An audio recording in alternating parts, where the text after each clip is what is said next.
Hello students, आज का हमारा टॉपिक है importing exporting data between CSV files and data frame.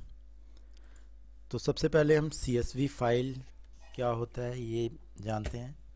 CSV file एक कॉमा सेपरेटेड वैल्यूज़ हैं जो कि हम नोटपैड के थ्रू इसको डिस्प्ले करते हैं, और जो सीएसवी फाइल है उसको हम स्प्रेडशीट और डेटाबेस से क्रिएट करते हैं, उसको इंपोर्ट या एक्सपोर्ट कर सकते हैं। सीएसवी फाइल का जो एक्सटेंशन होता है वो डॉट सीएसवी है। ये सैम्पल जो आपको स्क्रीन पे दिखाई दे रहा है ये सैम्पल सीएसवी फाइल है जो कि नोटपैड पे ओपन किया हमने। सीएसवी जो फाइल होती है वो डिफ़ॉल्ट जो होता है वो कॉमा सेपरेटेड होता है, और कॉमा सेपरेटेड या इसको हम सेपरेटर को हम डिलिमिटर भी बोल देते हैं। तो ज़रूरी नहीं है कि कॉमा सेपरेटेड ही हो, हमारे पास टैब भी हो सकता है, कॉलन भी हो सकता है और सेमी कॉलन भी हो सकता है। सीएसवी फाइल में हम एज ए सेपरेटर यूज़ कर सकते हैं। सेपरेटर को हम डिलिमिटर भी बोलते हैं, ठीक है ना। तो यहाँ पे तो हम सिर्फ सीएसवी फाइल से ही कॉमा सेपरेटेड वैल्यूज से ही क्या है डाटा फ्रेम क्रिएट करेंगे। तो स्टार्ट करते हैं कि डाटा फ्रेम हम कैसे क्रिएट करेंगे सीएसवी फाइल से। तो सीएसवी फाइल सबसे पहले मैं आपको बता दूं कैसे क्रिएट होती है। जैसे हमारे पास एक्सेल फाइल है, एक्सेल फाइल में मैंने 4 कॉलम ऐड किए हैं और इसका डाटा है।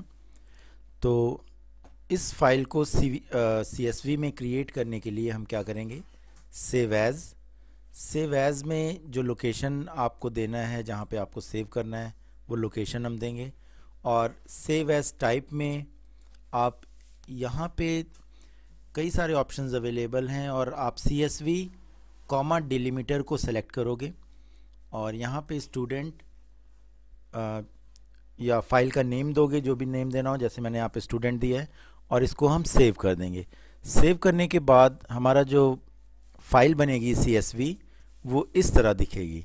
ये जो स्टूडेंट फाइल है ये हमें इस तरह दिखाई देगी, और इसको ओपन करने के लिए हम नोटपैड का यूज़ करेंगे, ठीक है। जो CSV file comma separated file है ये हमें नोटपैड में दिखाई देती है प्रॉपरली। इसका कॉमा सेपरेशन जो है, कॉमा जो लगा हुआ होता है इस फाइल में, वो हमें नोटपैड में डिस्प्ले होता है।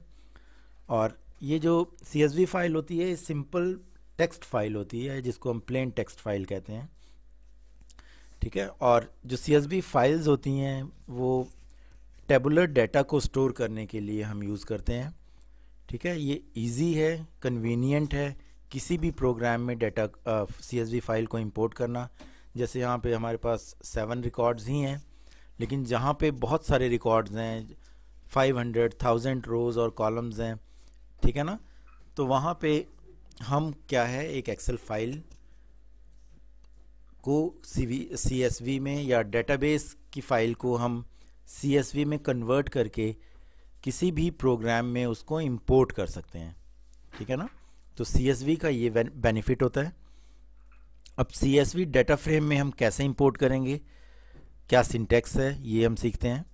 सीएसवी फाइल क्रिएट करने के लिए इसका सिंटैक्स क्या है, जैसे हम सबसे पहले डाटा फ्रेम का ऑब्जेक्ट लिखेंगे यहाँ, ठीक है, equal pd dot read underscore CSV, ये फंक्शन है।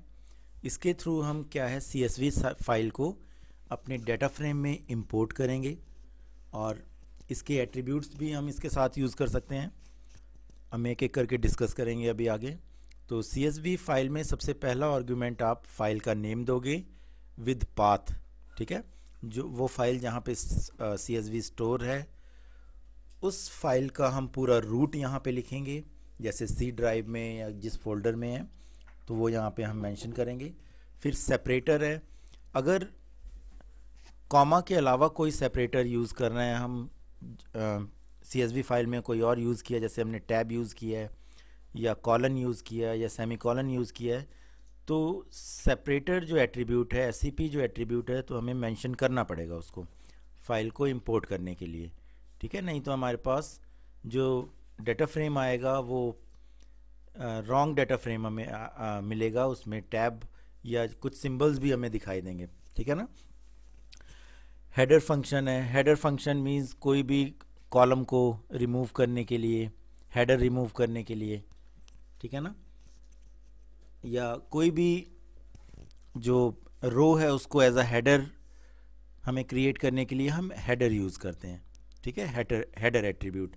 नेम है, नेम जो एट्रीब्यूट यूज़ होता है वो यूज़र डिफाइंड कॉलम नेम हमें देने के लिए हम नेम्स फंक्शन को नेम एट्रीब्यूट को यूज़ करते हैं।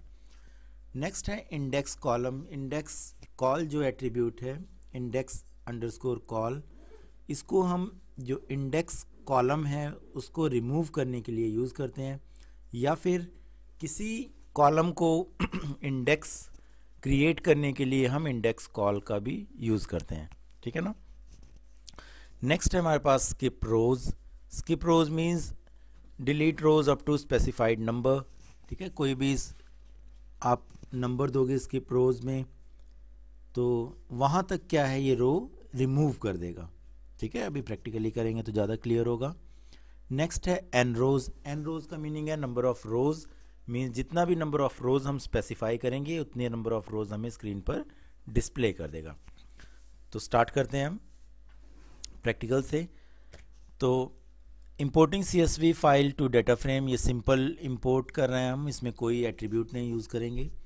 तो इंपोर्ट करोगे पांडास, क्योंकि ये पांडा लाइब्रेरी का फंक्शन है रीड CSV, और फिर एक डाटा फ्रेम का ऑब्जेक्ट हम लेंगे df1, फिर pd.read CSV को हम एक्सेस करेंगे पांडास से, और ये पूरा जो रूट दिया हुआ है यहाँ पे पूरा पाथ दिया हुआ है C यूज़र स्वर्ण डेस्कटॉप स्टूडेंट, ये हमारा फाइल का नेम है student.csv, ये हमने इंपोर्ट कर लिया और फिर यही डाटा फ्रेम को हमने प्रिंट करवा दिया। तो ये हमारे पास रिज़ल्ट जो है, जो हमने एक्सेल में बनाया था, एक्सेल से जो फाइल हमने CSV क्रिएट की थी वो CSV फाइल हमारी डाटा फ्रेम में इंसर्ट हो चुकी है और ये उसकी आउटपुट है, ठीक है। जो पाथ हम देंगे यहाँ पे read_CSV फंक्शन में, और जो स्लैशेस आप लगाएंगे वो डबल स्लैश हमें लगाना होगा, ठीक है, तभी हमारी फाइल इंपोर्ट हो पाएगी। नेक्स्ट है, अब मैं एक एग्जांपल बता दूं, वैसे तो ये आपके सिलेबस का पार्ट नहीं है टैब में डाटा रीड करना, अगर CSV file as a tab बनी हुई है तो उसको रीड करना, लेकिन फिर भी एक एग्जांपल मैं आपको दे रहा हूँ कैसे है। तो जो टैब सेपरेटर फाइल होती है वो डॉट टेक्स्ट होती है फाइल, ठीक है, एज ए टेक्स्ट क्रिएट होती है, और इसको भी इंपोर्ट करने के लिए हम वैसे ही रूट पूरा लिखेंगे डबल स्लैश के साथ, और हमें यहाँ पे रीड करने के लिए इसमें सेपरेटर एट्रीब्यूट का यूज़ करना पड़ेगा, जिसमें हम /t देंगे जो कि एस्केप सीक्वेंस है, तभी ये प्रॉपरली हमारी फाइल रीड कर पाएगा। नहीं तो यहाँ पे जितनी हमें गैपिंग दिख रही है, इस गैपिंग में हमें /t क्या है वहाँ प्रिंट होके आ जाएगा। /t का मतलब कि यहाँ पे टैब है, अगर आप सेपरेटर एट्रीब्यूट नहीं दोगे SCP, ठीक है। तो ये टैब सेपरेटर या डिलिमिटर हम फाइल को कैसे अपने डाटा फ्रेम में इंपोर्ट करेंगे उसकी एक एग्जांपल है। नेक्स्ट है हेडर एट्रीब्यूट, हम किस लिए यूज़ करते हैं। हेडर एट्रीब्यूट क्या होता है, कई बार जो हमारा जो डाटा है ये हमने एक्सेल में जो क्रिएट किया है और जिसका हमने CSV बनाया है, तो इस जो डाटा है CSV फाइल में जो एक्सेल में हमने हेडिंग दी है रोल नंबर, नेम और मार्क्स, वो भी डाटा फ्रेम में हमारे क्या है इंक्लूड हो जाता है। लेकिन roll number, name, marks, city ये डाटा नहीं है, ये डाटा हेडिंग है, डाटा की हेडिंग है, और इसको हम कैलकुलेशन के लिए या एनालिसिस के लिए इस कॉलम हेडिंग को नहीं यूज़ करते हैं। तो हमें क्या करना है कि इस कॉलम को रिमूव करना है, ठीक है ना।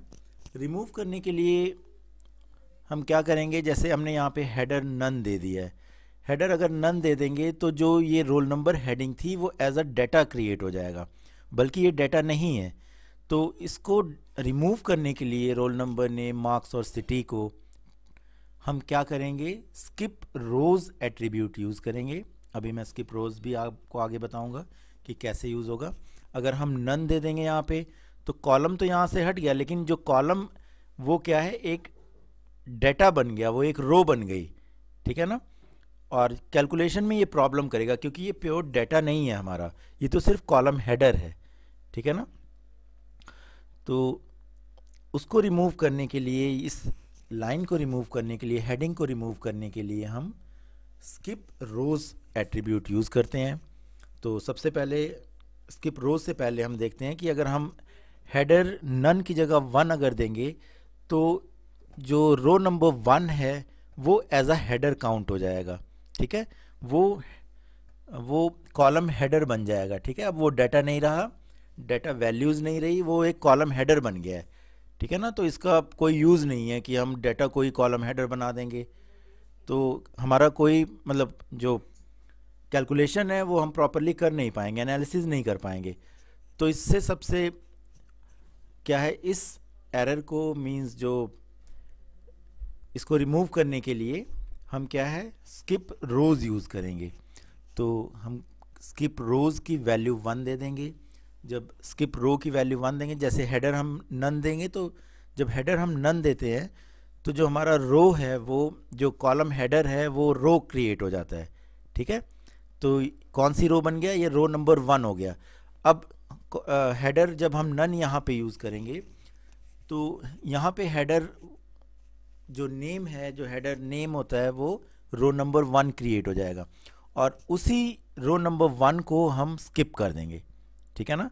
अगर इसको नहीं लगाएंगे तो जो रोल नंबर, नेम, मार्क्स और सिटी है वो फर्स्ट रो क्रिएट हो जाएगी, और अगर स्किप रो दे देंगे तो वो ही रो को ये स्किप कर देगा, ठीक है ना। तो इस तरह हम स्किप रोज क्या है यूज़ करेंगे। अब हमारे पास प्योर डाटा बचा है, ये जो हमारे पास डाटा है वो प्योर है, ठीक है। ये तो डिफ़ॉल्ट इंडेक्स वैल्यूज़ हैं कॉलम और रोज़ की। तो नेक्स्ट हमारे पास जो एट्रीब्यूट है, importing CSV file to data frame using names attribute. Names attribute हम यूज़ करते हैं जब यूज़र डिफाइंड कॉलम नेम हमें देना हो, वहाँ पे हम नेम एट्रीब्यूट देते हैं, ठीक है ना। अब जैसे ये CSV फाइल मैंने यहाँ पे इंपोर्ट किया जिसमें रोल नंबर, नेम्स, मार्क्स और सिटी वो भी इंपोर्ट हुआ है, ठीक है। तो हमने क्या किया, उसको स्किप करके हमने जो यूज़र डिफाइंड नेम है उसको यहाँ पे डिफाइन कर दिया, ठीक है। तो जो हमारे पास डिफ़ॉल्ट नेम की जगह STUID, कैंडिडेट, वैल्यू और प्लेस प्रिंट होके आ गया, ठीक है ना। ये नेम फंक्शन का ये फीचर था, सॉरी नेम्स एट्रीब्यूट का ये फीचर है। नेक्स्ट है हमारे पास index col. Index col means जब कॉलम इंडेक्स हमें रिमूव करना हो तब वहाँ पे हम क्या है इंडेक्स कॉल एट्रीब्यूट यूज़ करते हैं। जैसे यहाँ पे इंडेक्स कॉल मैंने दिया तो यहाँ पे जो कॉलम इंडेक्स था 0, 1, 2, 3, 4 वो रिमूव हो गया, ठीक है ना।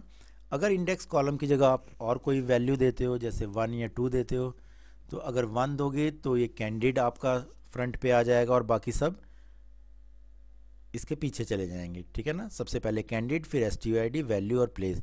अगर 2 आप दोगे तो वैल्यू सबसे पहले, फिर STUID, कैंडिडेट, फिर प्लेस।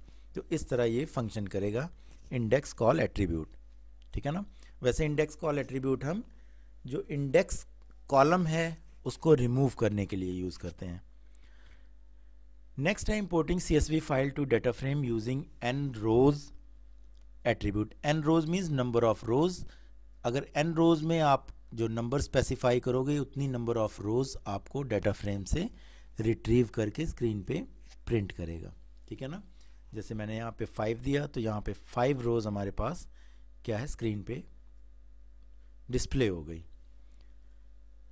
नेक्स्ट है हमारे पास importing CSV file to data frame with missing data, ठीक है। कई बार जो डाटा है हमारे पास मिसिंग होता है। मान लीजिए कोई मैंने एक्सेल फाइल बनाई तो एक्सेल फाइल में जो डाटा मिसिंग है, जो कॉलम मिसिंग है, जो रो मिसिंग है, सॉरी, तो यहाँ पे देखो जब CSV फाइल मैंने उस एक्सेल फाइल को क्रिएट किया तो यहाँ पे कॉमा कॉमा लिख के आ गया क्योंकि हमारे पास कोई डाटा नहीं है, वो ब्लैंक है, कॉमा सेपरेटर हो गया, ठीक है। 1, 2, 3, 4 जो 4 कॉलम्स थे उसमें कोई भी डाटा नहीं है, इसी वजह से सिंपल कॉमा लग के आ गया। ये CSV फाइल है, ठीक है। तो जब हम इंपोर्ट करेंगे स्टूडेंट 1 को जिसमें हमारे पास डाटा मिसिंग है, तो जो रीड CSV फंक्शन होता है ये ऑटोमेटिकली मिसिंग वैल्यूज़ को नैन में कन्वर्ट कर देता है। ठीक है, जो मिसिंग वैल्यूज़ हैं वहाँ पे नैन फिल होके आ जाता है।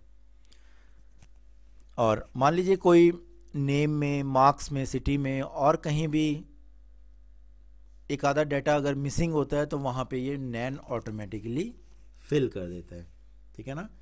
तो ये हमारा आज का टॉपिक था, importing CSV file into data frame. ठीक है, उसके कुछ एट्रीब्यूट्स हमने पढ़े, तो इसकी आप प्रैक्टिस कर लीजिएगा, नोट्स इसके ज़रूर बना लीजिएगा। और नेक्स्ट लेक्चर हमारा होगा exporting CSV, exporting data frame to CSV। ठीक है ना। डाटा फ्रेम से हम CSV फाइल कैसे क्रिएट करते हैं उसको हम नेक्स्ट लेक्चर में पढ़ेंगे। तो इसकी आप प्रैक्टिस कर लेना, और कोई क्वेरी होगी तो आप पूछ लीजिएगा। ठीक है, ओके, थैंक यू।